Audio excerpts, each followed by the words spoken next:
Hello बच्चों, lecture number 2 में आपका स्वागत है। इस लेक्चर में हम प्रत्यावर्ती धारा संबंधित कुछ परिभाषाएं पढ़ेंगे।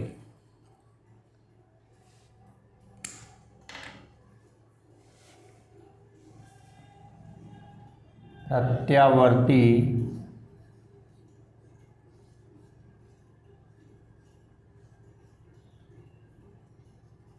धारा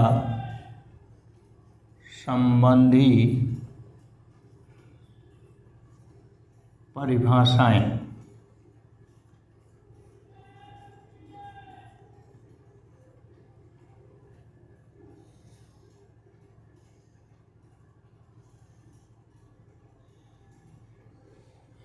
जैसे हम धारा का महत्तम मान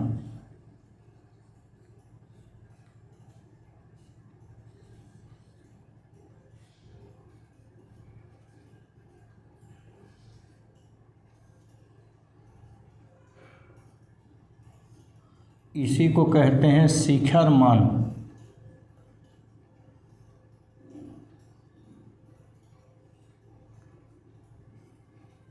इसी को हम कहते हैं आयाम।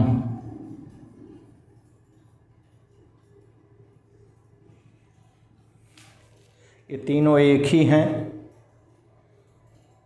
अब ये देखिए, प्रत्यावर्ती धारा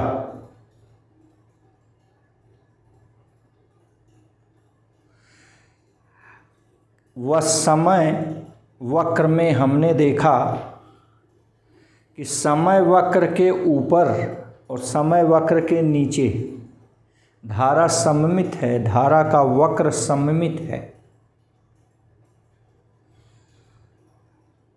तो प्रत्यावर्ती धारा व समय वक्र में समय अक्ष के किसी एक ओर, चाहे ऊपर चाहे नीचे, धारा के महत्तम मान को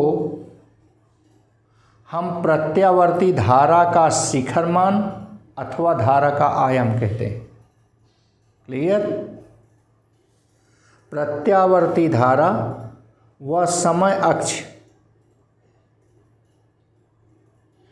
के बीच खींचे ग्राफ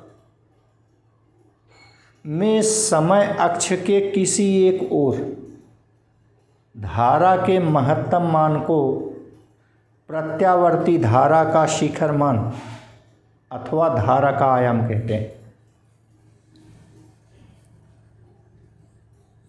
प्रत्यावर्ती धारा व समय वक्र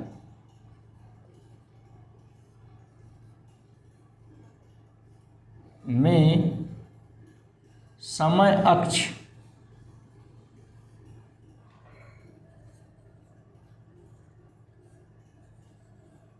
के किसी एक ओर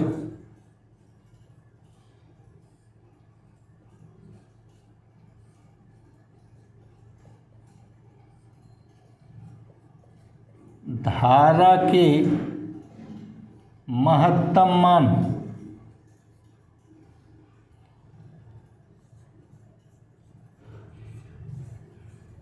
को धारा का शिखर मान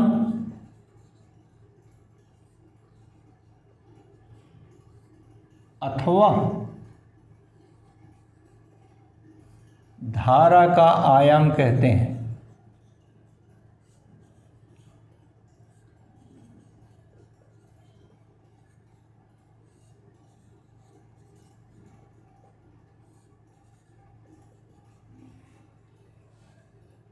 दूसरा है प्रत्यावर्ती धारा का आवर्तकाल।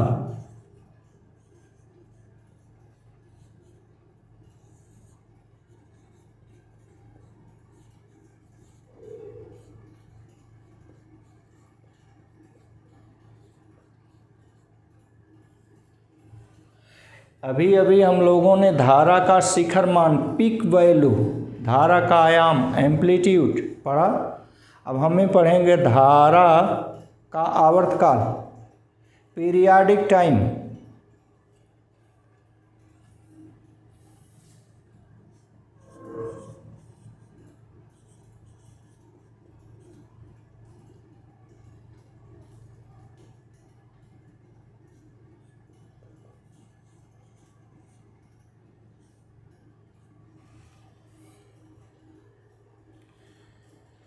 चुंबकीय क्षेत्र में घूमती कुंडली के एक चक्र में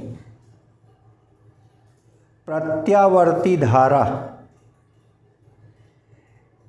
एक दिशा में शून्य से महत्तम व महत्तम से शून्य तथा विपरीत दिशा में शून्य से महत्तम व महत्तम से शून्य हो जाती है।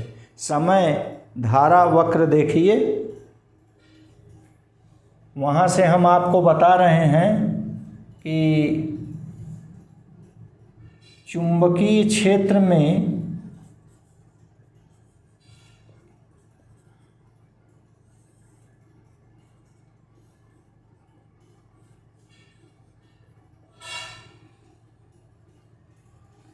घूमती कुंडली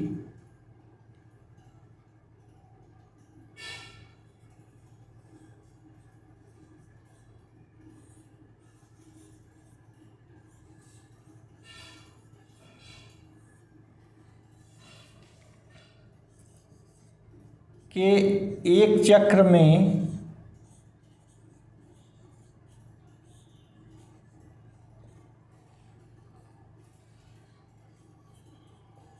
प्रत्यावर्ती धारा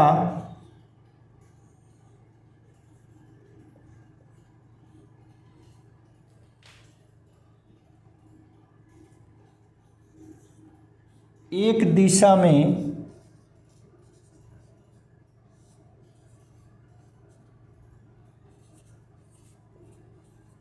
शून्य से महत्तम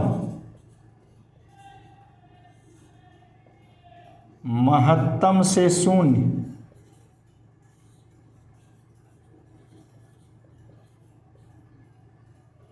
व विपरीत दिशा में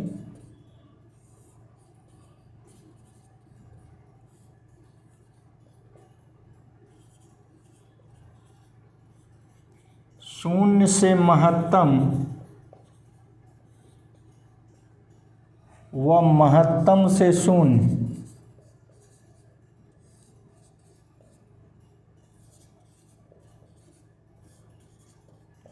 हो जाती है। इसे साइकिल कहते हैं।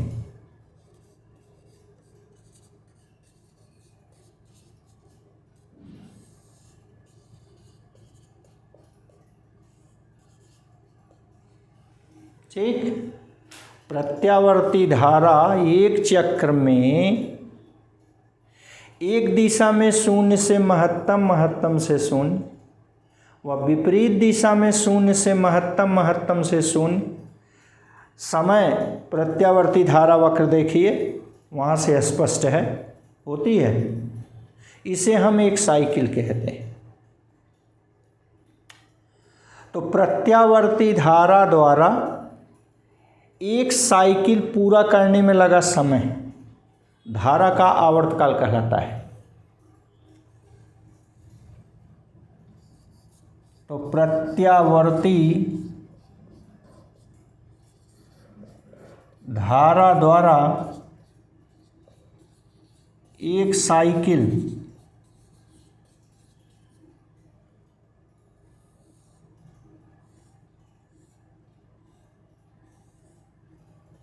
पूरा करने में लगा समय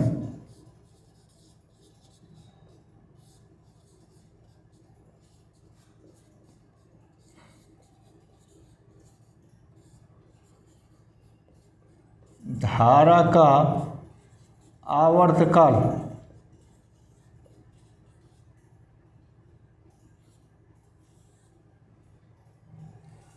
धारा का आवर्तकाल कहलाता है।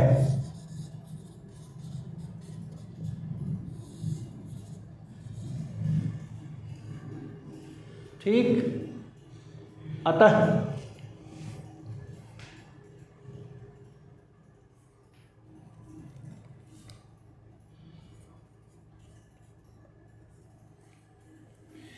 आवर्तकाल समय, समय बराबर दूरी, कोणीय दूरी 2 पाई एक चक्कर में, और बटे चाल, कोणीय चाल ओमेगा।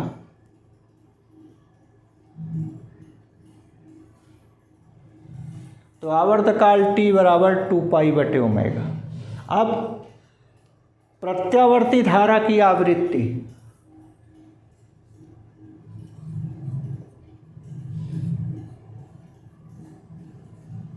प्रत्यावर्ती धारा की आवृत्ति, फ्रीक्वेंसी ऑफ अल्टरनेटिंग करंट,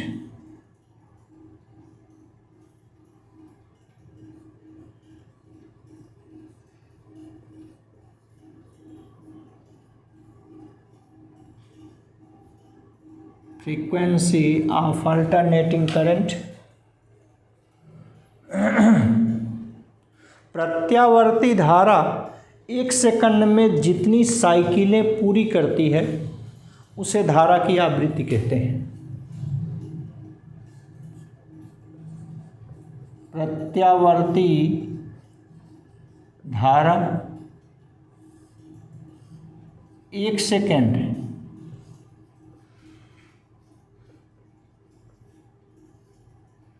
में जितनी साइकिलें पूरी करता है, साइकिलें पूरी करती है,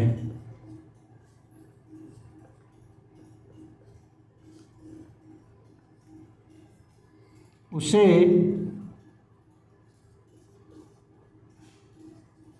धारा की आवृत्ति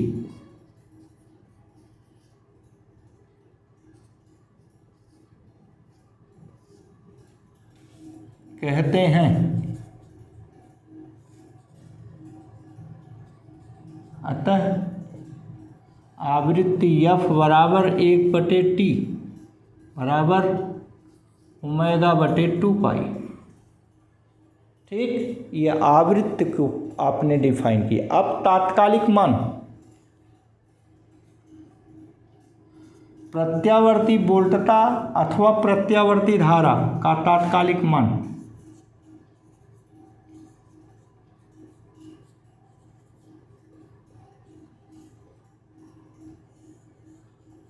इंस्टैंटेनियस वैल्यू,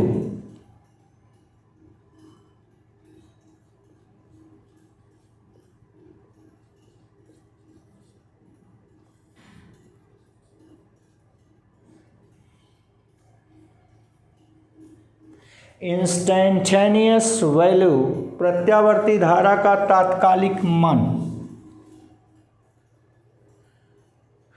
प्रत्यावर्ती धारा समय के साथ आवर्ती रूप से बदलती है।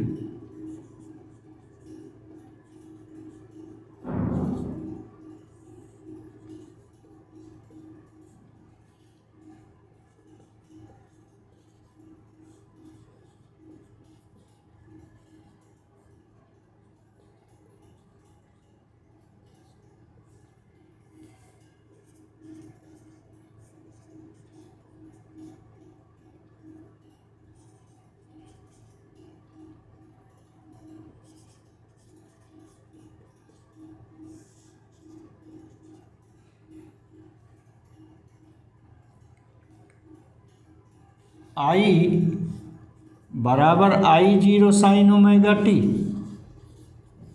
ठीक, आई को धारा का तात्कालिक मान कहते हैं।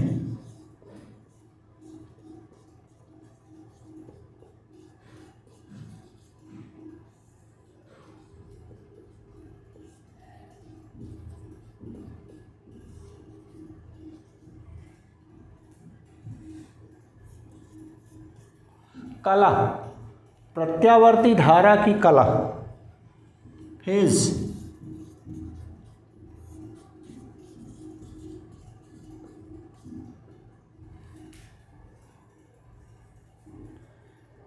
प्रत्यावर्ती धारा समीकरण में साइन के कोणांक को धारा की समय t पर कला कहते हैं।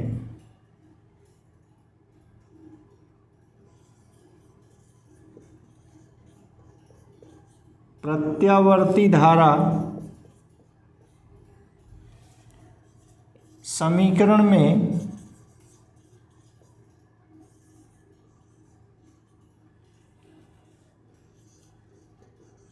साइन के कोणांक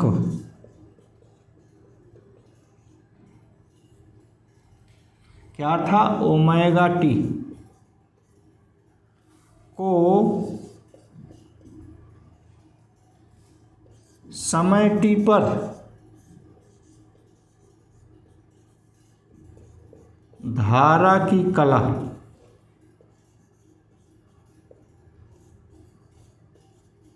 कहते हैं।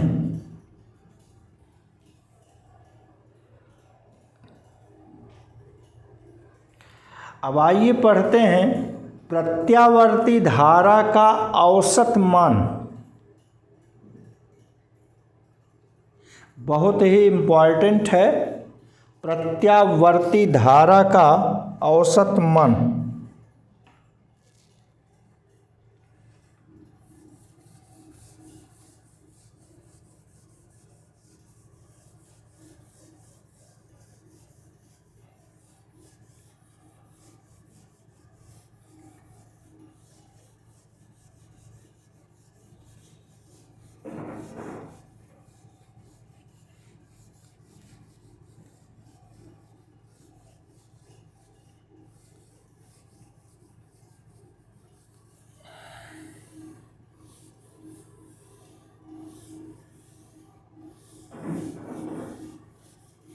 Average value of alternating current,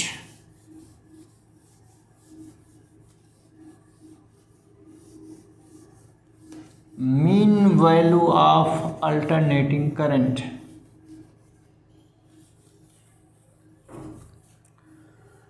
हम प्रत्यावर्ती धारा समय ग्राफ से देख रहे हैं कि अर्धचक्र में धारा एक दिशा में महत्तम तथा दूसरे अर्धचक्र में धारा विपरीत दिशा में महत्तम है तथा बराबर है।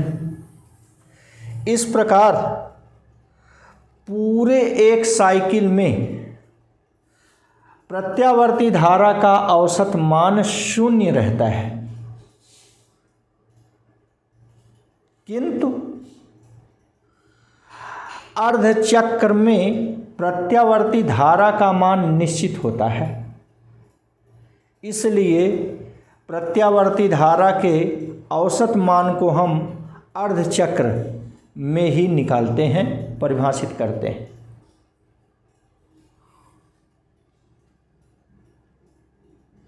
तो बहुत इम्पॉर्टेंट है प्रत्यावर्ती धारा का औसत मान।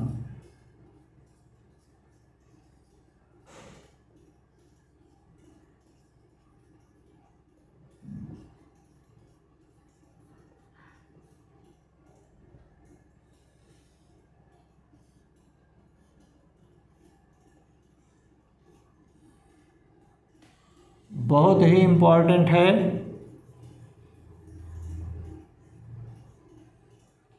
प्रत्यावर्ती धारा का औसत मान। पूरी एक साइकिल के लिए प्रत्यावर्ती धारा का औसत मान 0 होता है।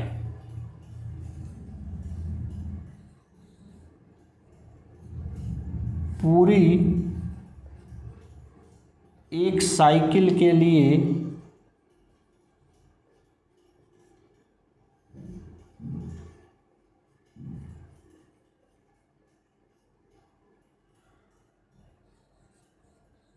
प्रत्यावर्ती धारा का औसत मान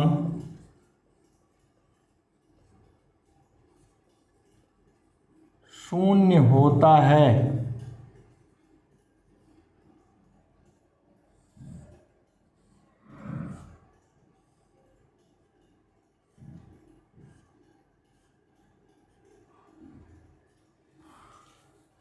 किंतु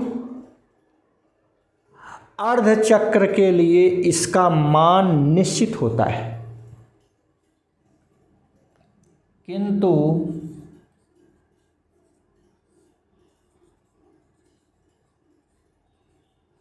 अर्धचक्र के लिए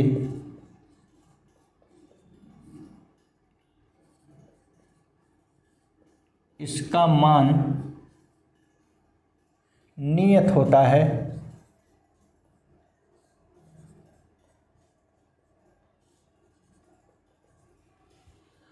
अतः हम औसत मान को इसी अर्धचक्र के लिए ही परिभाषित करते हैं। अतः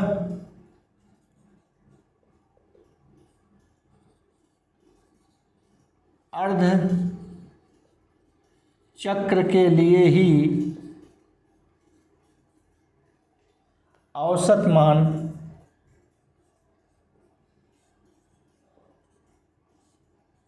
को परिभाषित किया जाता है।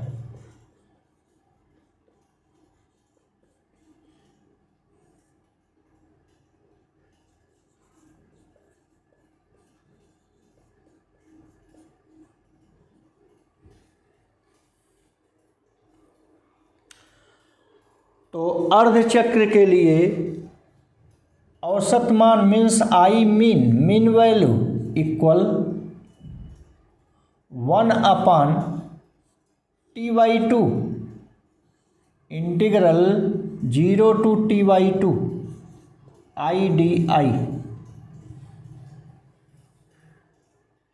इस समीकरण से हम औसत मान को परिभाषित करते हैं।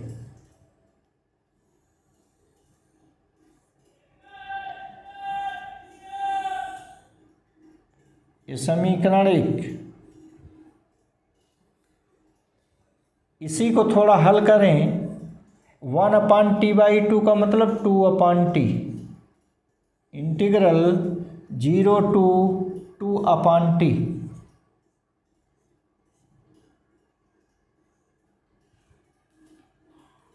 IdT।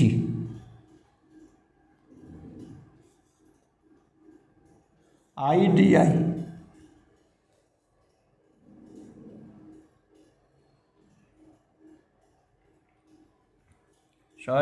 IdT।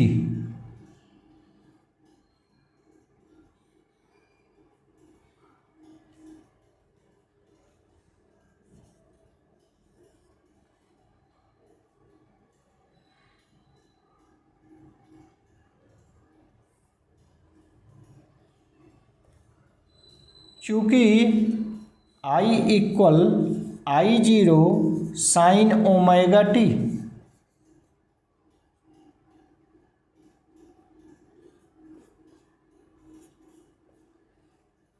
वह आवर्तकाल t इक्वल 2 π/ω।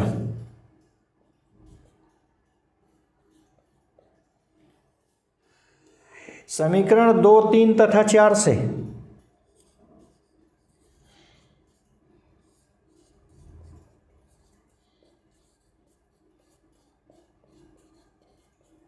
समीकरण 2 देखिए, mean value of alternating current IM equal 2/T, T means 2 π/ω integral 0 to 2/2 π/ω। I की value I0 sin omega t dt सभी मान रख दिए। यहाँ देखिए 2 से कट गया, यहाँ भी 2 से कट गया, तो आपको मिला mean value of alternating current 1/2 pi over omega,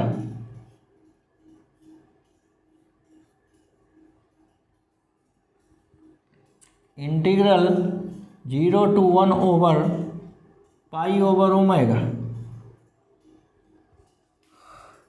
I0 sine omega T D t. आप देखें 1 ओवर पाई ओवर ओमेगा मतलब उल्टा, ये उलट गया omega over pi, integral 0 to omega over pi, I0 sine omega T D T. T के अलावा सभी फलन कांस्टेंट हैं, तो ये टी के अलावा I0 कांस्टेंट है, इसको बाहर लाए, ये हो गया I0 omega over pi integral 0 to omega over pi sine omega T D T. This I0 omega over pi, ध्यान दें साइन का इंटीग्रल माइनस कास होता है, ये सूत्र है, ये आपको याद रखना चाहिए। साइन का इंटीग्रल माइनस कास, तो हो गया माइनस कास ओमेगा टी, ठीक। और जो फलन के साथ कांस्टेंट का गुणा है, जैसे यहाँ फलन टी है, टी के साथ ओमेगा कांस्टेंट का गुणा है, तो यही कांस्टेंट जिसका गुणा है वही भाग हो जाता है अपान ओमेगा। इस प्रकार साइन ओमेगा टी का integral minus cos omega T upon omega हो गया। फिर से समझ लें, साइन का इंटीग्रल माइनस कास होता है, और जो फलन में टी में गुणा है कांस्टेंट का ओमेगा का वही भाग हो जाता है। Lower limit 0, upper limit omega by pi, minus I0 omega upon pi, omega constant भी बाहर हो गया, नीचे पाई ओमेगा। पहले देखिए टी की जगह अपर लिमिट रखेंगे, कास ओमेगा इंटू टी की जगह ओमेगा बटे पाई,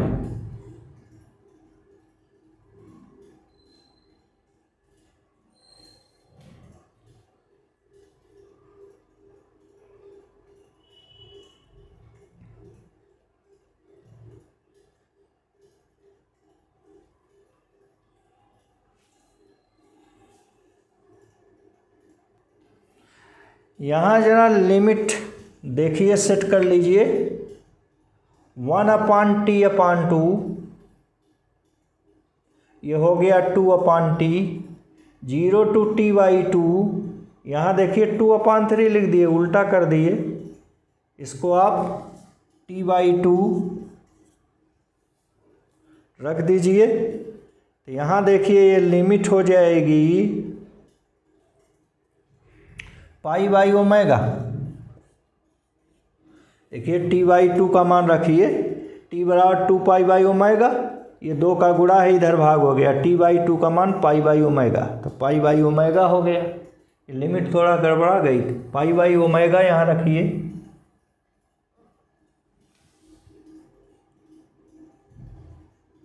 ये पाई by omega, pi by omega, ये पाई बाई ओमेगा, तो यहाँ पाई बाई ओमेगा, ठीक। तो पहले हम टी की जगह अपर लिमिट रख दिए माइनस, अब टी की जगह लोअर लिमिट रखेंगे, लोअर लिमिट 0, 0 का गुणा ओमेगा में होगा तो ये 0 आ जाएगा। फिर से समझ लें, पहले हम अपर लिमिट रखते हैं टी की जगह पाई बाई ओमेगा, फिर लोअर लिमिट रखते हैं टी की जगह 0, ओमेगा का गुणा 0 में होगा तो 0। देखिए ओमेगा ऊपर से नीचे से कट जाएगा तो आएगा माइनस I0, ओमेगा ओमेगा से कट गया तो I0 अपान पाई, ये आ गया बंधु कास पाई माइनस कास 0 डिग्री, ये हो गया माइनस I0 अपान पाई। कास पाई का मान त्रिकोण में से -1 होता है, आपको याद रखना चाहिए। माइनस कास 0 तो सभी लोगों को याद है 1 होता है। ये हो गया माइनस I0 अपान पाई, -1 मिलकर -2 हो गया। ठीक, तो ये माइनस में माइनस का गुणा प्लस हो गया 2 अपान पाई I0। पाई का मान 3.14 रख दीजिए तो 2 अपान पाई का मान 0.637 ये आता है I0। इस तरीके से I मिनिमम की वैल्यू ये आई 0.637 I0। ये समीकरण हो गया 5। अर्थात प्रत्यावर्ती धारा का औसत मान इसके महत्तम मान का 63.7% होता है। अतः प्रत्यावर्ती धारा का औसत मान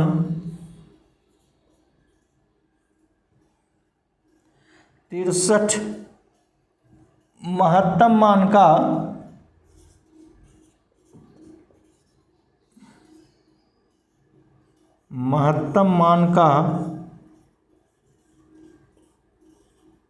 63.7% होता है।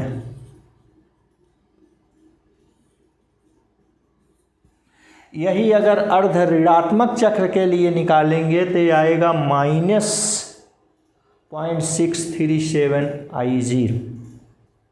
अब आइए हम पढ़ते हैं प्रत्यावर्ती धारा का वर्ग माध्य मूल मान, जो कि बहुत इम्पॉर्टेंट है। आइए पढ़ा जाए प्रत्यावर्ती धारा का वर्ग माध्य मूल मान।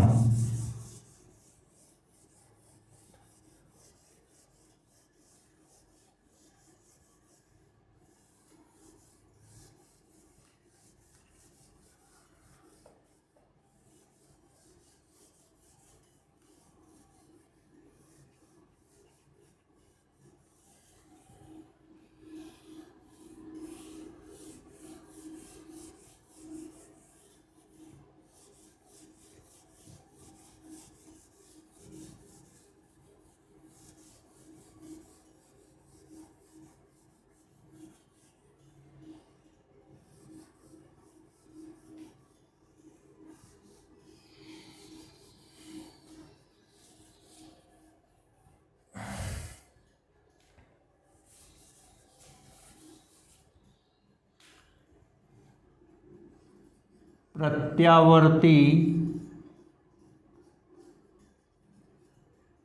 धारा का वर्ग माध्य मूल मान, ये मोस्ट इम्पॉर्टेंट है।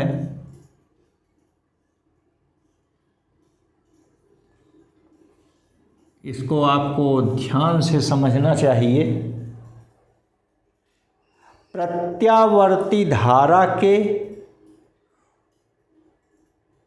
वर्ग के औसत मान के वर्गमूल को धारा का वर्ग माध्य मूल मान कहते हैं।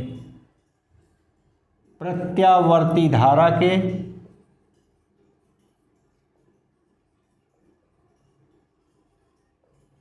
वर्ग के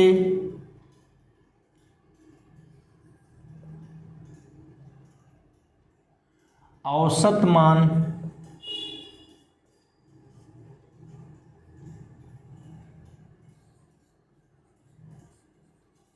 के वर्गमूल को प्रत्यावर्ती धारा के वर्ग के औसत मान के वर्गमूल को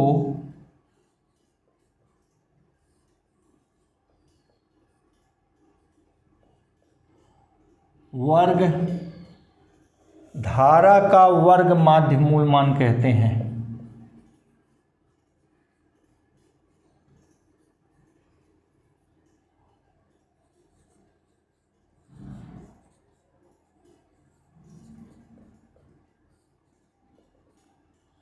प्रत्यावर्ती धारा के वर्ग के औसत मान के वर्गमूल को धारा का वर्ग माध्य मूल मान कहते हैं, IRMS। ठीक।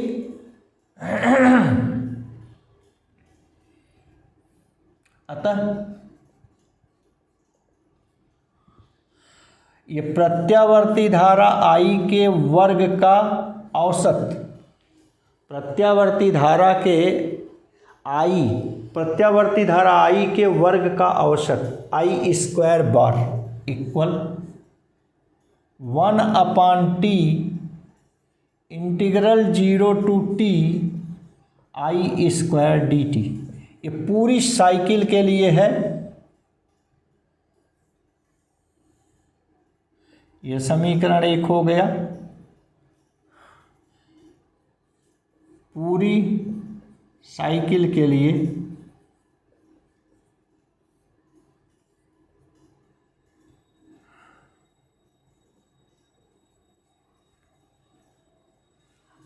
ठीक। अभी थोड़ी देर पहले बताए थे I equal I0 sine omega T व t equal twice pi by omega. ये सभी मान रख दिए जाएं तो I square bar equal 1/t की जगह twice pi by omega integral 0 to t की जगह twice pi by omega I square की जगह I0 square sine square omega T dt। ये उलट कर ऊपर चला गया ओमेगा अपान 2 पाई, ये हो गया 2 pi by omega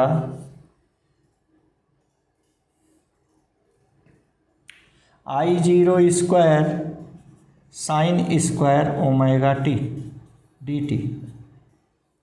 I0 square constant है, t के अलावा जितने भी हैं सब कांस्टेंट। तो ये I0 स्क्वायर को हम इंटीग्रल साइन से बाहर कर दिए तो I0 square omega upon 2 pi integral 0 to 2 pi by omega sine square omega t. त्रिकोणमिति के सूत्र से साइन स्क्वायर थीटा ये होता है 1 माइनस कास 2 थीटा अपान 2। ये याद रखिए सूत्र है। ये हो गया I0 square omega over 2 pi integral 0 to 2 pi by omega. अभी इसका सूत्र बताया 1 minus cos twice omega T upon 2 dt। ये अपान 2 इसको हम बाहर कर दें, इंटीग्रल साइन से ये बाहर हो गया, ये हुआ अथवा I square bar equal I0 square omega upon 4 pi. देखिए 2 बाहर हो गया तो इधर गुणा हो गया 4 pi integral 0 to 2 pi by omega 1 minus cos twice omega T D T.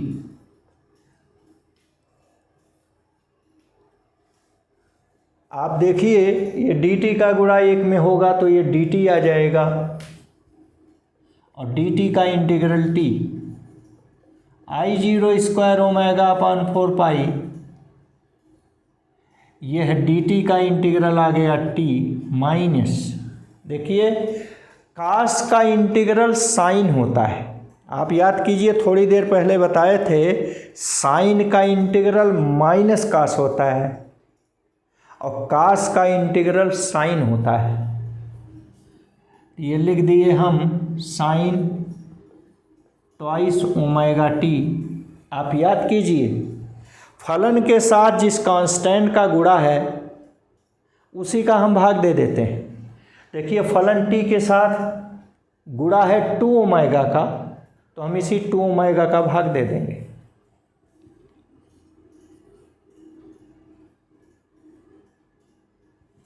फिर से समझ लें, ये कास का इंटीग्रल साइन और जो फलन के साथ कांस्टेंट का गुणा है 2 ओमेगा का, उसी का हम भाग दे देंगे अपॉन 2 ओमेगा।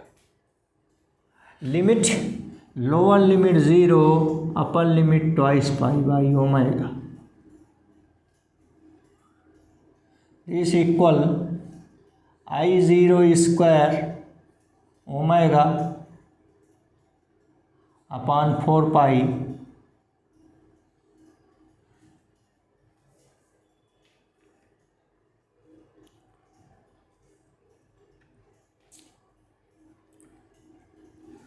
देखिए पहले हम t की जगह 2 पाई बाई ओमेगा रखेंगे, तो आया 2 पाई बाई ओमेगा माइनस, यहाँ देखिए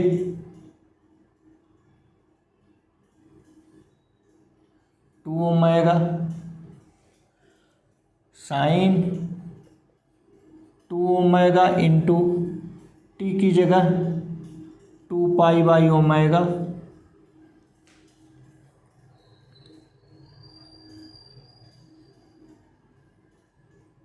ये हो गया। पहले हमने अपर लिमिट रख दिया, अब माइनस लोअर लिमिट रखेंगे, टी की जगह 0 रखेंगे माइनस नीचे तो 2 ओमेगा, ये साइन 2 ओमेगा इंटू 0 आ जाएगा साइन 0। फिर से बात को समझ लें, पहले हम t की जगह अपर लिमिट रखेंगे 2 pi by omega minus sine 2 omega into 2 pi by omega upon 2 omega minus, अब हम लोअर लिमिट रखेंगे, t की जगह 0 रख दिए 0 minus sine 2 omega into 0 minus sine 0 upon 2 omega 0 degree. ठीक, ये आ गया। तो ये हुआ integral I 0 square omega upon 4 pi. ध्यान दीजिए ये पूरा का पूरा 0 हो गया, 0 को जोड़िए घटाइए कोई फर्क नहीं पड़ेगा, तो ये टर्म आ गया। अब ये आया क्या 2 पाई बाई ओमेगा माइनस, ये देखिए क्या आया, नीचे तो 2 ओमेगा आ गया, ऊपर क्या आ गया साइन, देखिए ओमेगा ओमेगा से कट गया तो 4 पाई। आप याद रखिए साइन का कोई भी पाई इंटीग्रल मल्टीपल हो पाई का, फिर से ध्यान दें, साइन का यदि पाई का मल्टीपल इंटीग्रल है कोण, तो उसका मान हमेशा 0 होगा। मीन्स साइन पाई 2 पाई 3 पाई 4 पाई 5 पाई 6 पाई 7 पाई 8 पाई, माने पाई का जो इंटीग्रल मल्टीपल है, ठीक, तो साइन के पाई का इंटीग्रल मल्टीपल हमेशा 0 होता है। याद रखिए साइन का ये कोण पाई का अगर इंटीग्रल मल्टीपल है तो फिर उसका मान 0 होगा। साइन 0 1 पाई 2 पाई 3 पाई 4 पाई 5 पाई सबका मान 0 होता है। साइन पाई बाई 2 का मान 1 होता है, ठीक, लेकिन इंटीग्रल मल्टीपल वाले सब 0 होते हैं। तो ये आपका हो गया I0² omega upon 4 pi into 2 pi by omega minus 0। ये साइन 4 पाई का मान 0 अपान 2 ओमेगा 0 हो जाएगा। तो ये आपका आ गया I0² omega upon 4 pi into 2 pi by omega. Omega ऊपर नीचे से कट गया, 2 पाई दूना 4 पाई। तो इस ढंग से आपको ये मिला I0² अपान 2। हमको I² बार मिला है, अब इसका वर्गमूल ले लें, अंडर रूट I² बार, ठीक। ये हो गया, वर्गमूल लिए तो आ गया I0 अपान √2। ये 1 अपान √2 का मान 0.707 आता है I0। इसको कहेंगे क्या, देखिए, वर्ग माध्य मूल,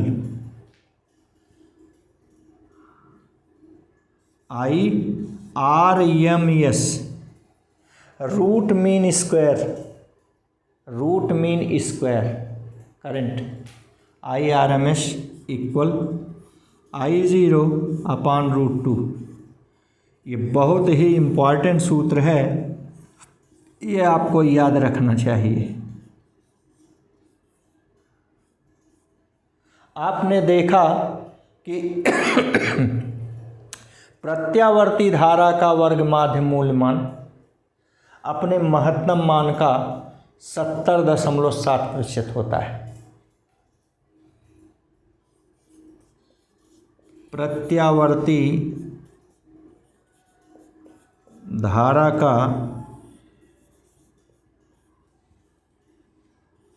वर्ग माध्य मूल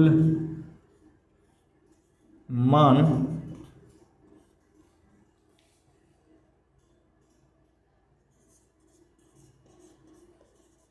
महत्तम मान का 70.7% होता है।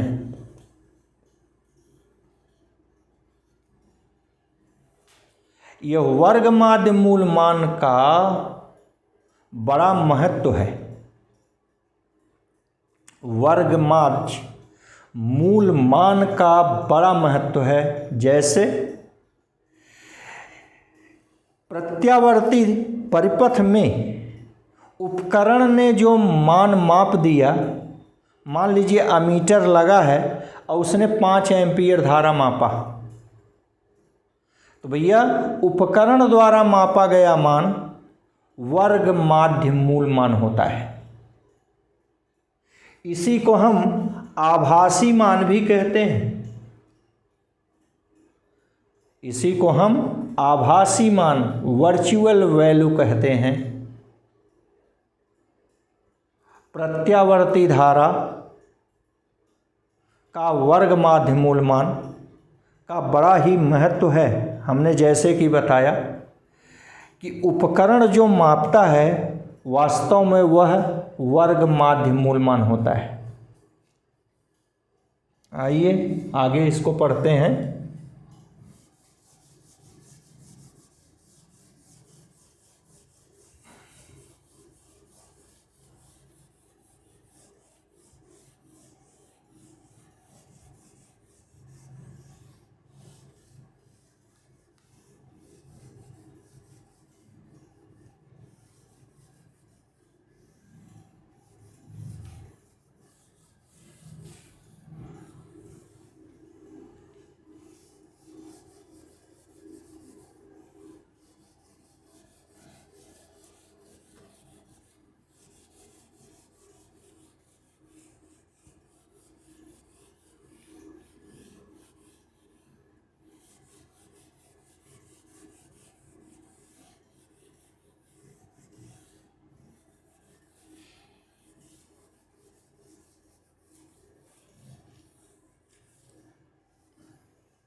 प्रत्यावर्ती धारा के वर्ग माध्य मूल मान का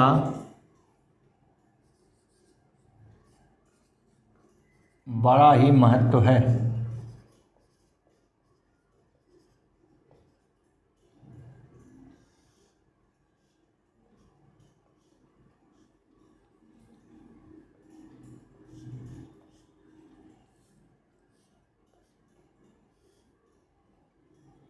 जैसे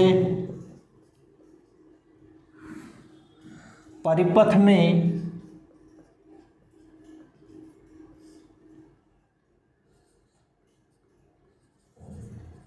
जुड़े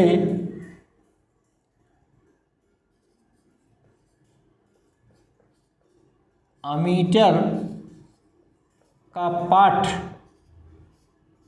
5 एम्पीयर है,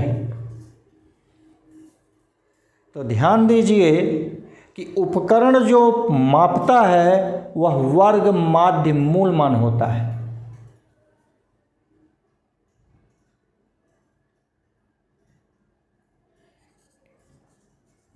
इसका मतलब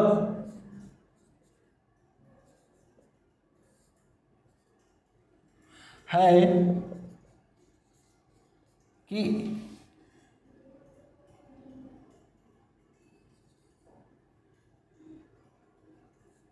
धारा का वर्ग माध्य मूल मान 5 एम्पीयर है। IRMS equal 5 ampere. याद रखिए, उपकरण द्वारा मापा गया मान वर्ग माध्य मूल मान होता है।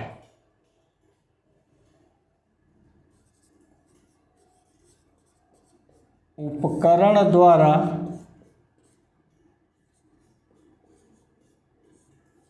मापा गया मान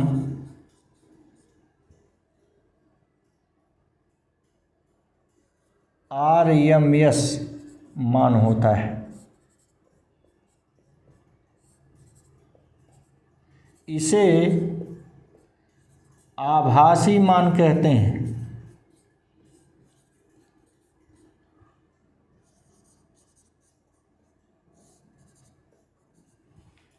ठीक, आभासी मान कहते हैं। जैसे 220 वोल्ट का AC 220 वोल्ट के DC से ज़्यादा खतरनाक होता है।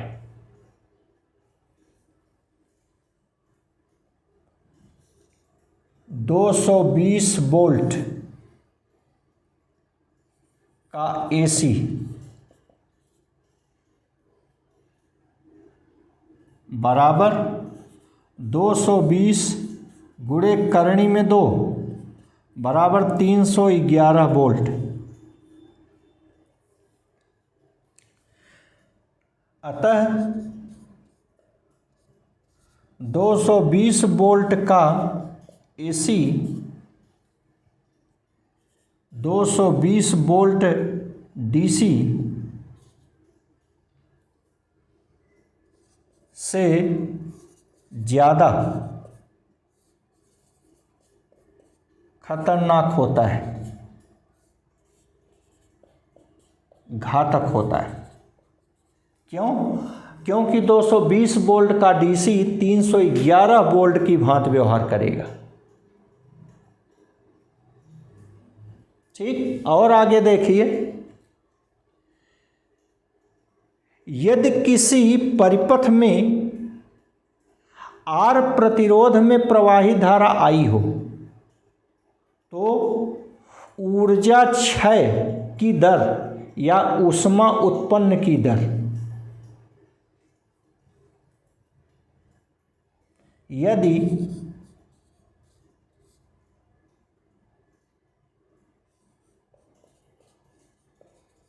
परिपथ के प्रतिरोध R में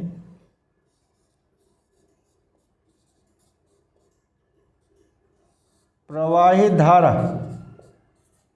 I हो तो ऊर्जा क्षय की दर या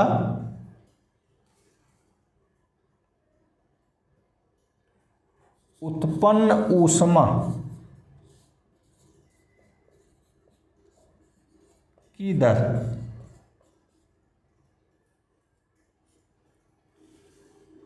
P equal I square R।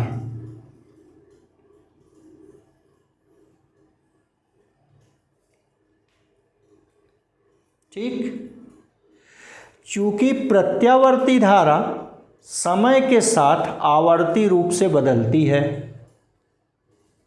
चूंकि प्रत्यावर्ती धारा समय के साथ आवर्ती रूप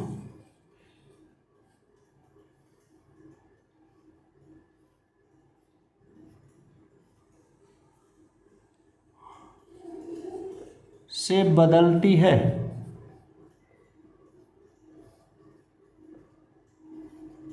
अतः P bar equal I square bar into R।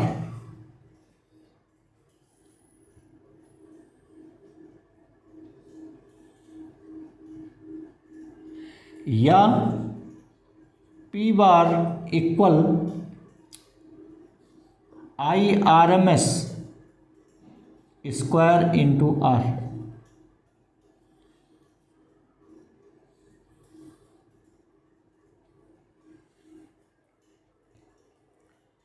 यह ठीक उसी भांति है, ध्यान दीजिए। अतः प्रत्यावर्ती धारा का वर्ग माध्य मूल मान वह दिष्ट धारा है जो R प्रतिरोध में प्रवाहित होने पर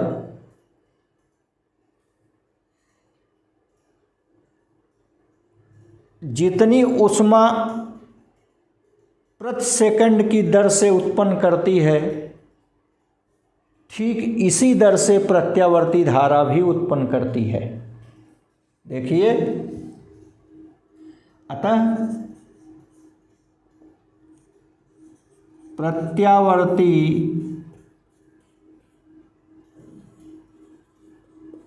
धारा का वर्ग माध्य मूल मान उस दिष्ट धारा के बराबर है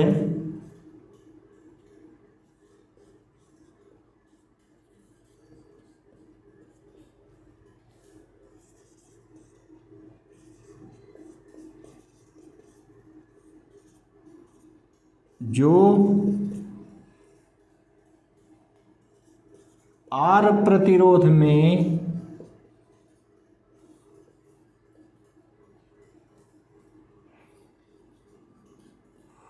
उसी दर से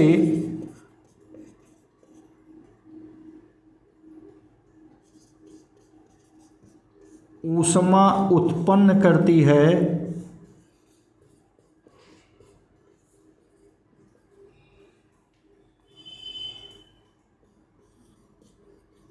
जिस दर से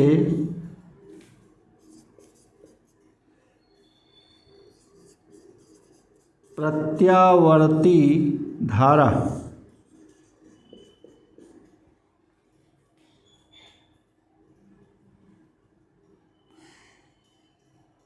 प्रत्यावर्ती धारा का वर्ग माध्य मूल मान उस दिष्ट धारा के बराबर है जो R प्रतिरोध में उसी दर से ऊष्मा उत्पन्न करती है जिस दर से प्रत्यावर्ती धारा ऊष्मा उत्पन्न करती है।